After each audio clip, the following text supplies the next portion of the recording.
নমস্কাৰ আপোনালোকে বহুতে হয়তো স্লিপ ডিস্ক নামটো শুনিছে আৰু এই স্লিপ ডিস্কৰ ফলস্বৰূপে বহুতৰে হয়তো কঁকালৰ বিষ হোৱা দেখা গৈছে আৰু এই কঁকালৰ বিষটো পাছৰ পৰ্যায়ত বহুতৰে ক্ষেত্ৰত বাঢ়ি গৈ এনেকুৱা পৰ্যায় হয় যে পেচেণ্টজনে শুই থকাৰ পৰা বহিব নোৱাৰে বা বহি থকাৰ পৰা খোজ কাঢ়িব অসুবিধা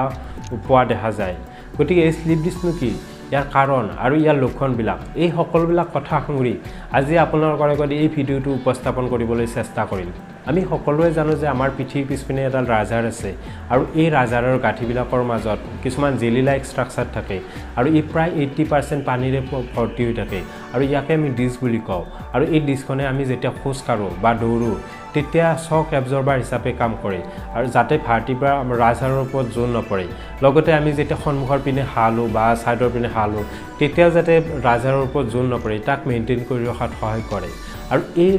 ডিস্কক আমি দুটা ভাগত ভগাব পাৰোঁ এটা হৈছে নিউক্লিয়াছ পালফোজাছ যি আমাৰ ডিস্কৰ মাজত থাকে আৰু ই পানী ষ্ট'ৰ কৰি ৰাখে লগতে ইয়াৰ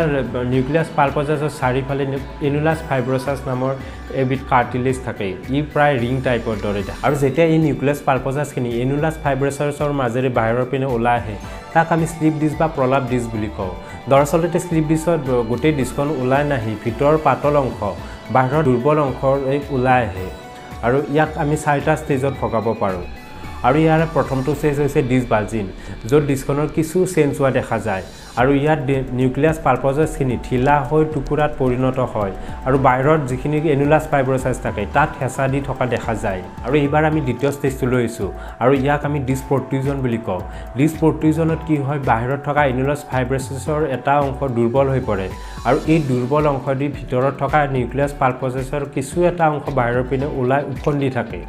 এইবাৰ আমি তৃতীয় ষ্টেজটো লৈছোঁ যাক আমি ডিস্ক এক্সট্ৰুজন বুলি কওঁ আৰু ইয়াত কি হয় যিখিনি নিউক্লিয়াছ পালফোজাছ এনুলাছ ফাইব্ৰছৰ বাহিৰৰ পিনে উফন্দি আছিল সেইখিনি ওলাই গৈ আমাৰ ৰাজহাড়ৰ পিছফালে থকা লিগামেণ্টত লাগি ধৰে আৰু একেবাৰে শেষত আমি 4 নম্বৰ ষ্টেজ পাওঁ যাক আমি ডিস্ক ছিকুৱেষ্ট্ৰেশ্যন বুলি কওঁ আৰু এইটো ষ্টেজত যিখিনি ডিস্ক বাহিৰত ওলাই আছিল সেইখিনি ভিতৰলৈ ঘূৰি নাযায় আৰু যেতিয়া লিগামেণ্টে এই ডিস্কখিনি ধৰি ৰাখিব নোৱাৰা হয় তেতিয়া এই ডিস্কখিনি অৱশিষ্ট ডিস্কখিনিৰ লগত ফালৰি কাটি বাহিৰতে ওলাই থাকি যায় কেনেকুৱা কাৰণত স্লিপ ডিস্ক হ'ব পাৰে যিবিলাক মানুহে বহু পৰিমাণে গধুৰ বস্তু দাঙিব লগা হয় তেনেকুৱা লোকৰ ক্ষেত্ৰত স্লিপ ডিস্ক হোৱাৰ সম্ভাৱনা বাঢ়ি যায় ইয়াৰ উপৰিও হকী কাবাডী ফুটবল এনেকুৱা খেলবিলাকত যেতিয়া হঠাৎ কঁকালত বহুত পৰিমাণে আঘাত পায় তেতিয়াও স্লিপ ডিস্ক হ'ব পাৰে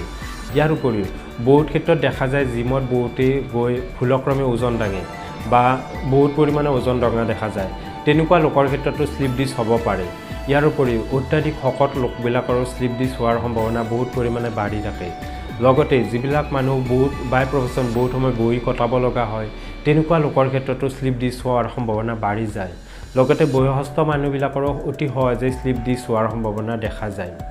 আৰু কিছুমান মানুহক দেখা যায় যে ভুল ভংগীৰে বহুত সময় ধৰি কঁকালত জোৰ পৰা কাম কৰি থাকে তেনেকুৱা মানুহৰ ক্ষেত্ৰতো স্লিপ ডিস্ক হোৱাৰ সম্ভাৱনা একেবাৰে বাঢ়ি গৈ থাকে কঁকালৰ এই স্লিপ ডিস্কৰ কাৰণে কি লক্ষণ দেখা দিব পাৰে প্ৰথম লক্ষণটো হৈছে কঁকালৰ অসহ্য বিষ বহুত লোকৰ ক্ষেত্ৰত কাহ মাৰিলে বা হাঁচি মাৰিলে বা জোৰে হাঁহিব গ'লে কঁকালৰ বিষটো বাঢ়ি যোৱা দেখা যায়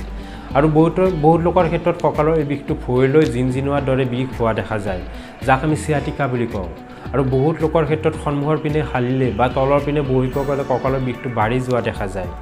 লগতে কিছুমান লোকৰ পাছৰ পৰ্যায়ত খোৱাৰ পৰা বহিলে বা বহাৰ পৰা খোজ কাঢ়িব গ'লে কঁকালত অসহ্য বিষ হোৱা দেখা যায়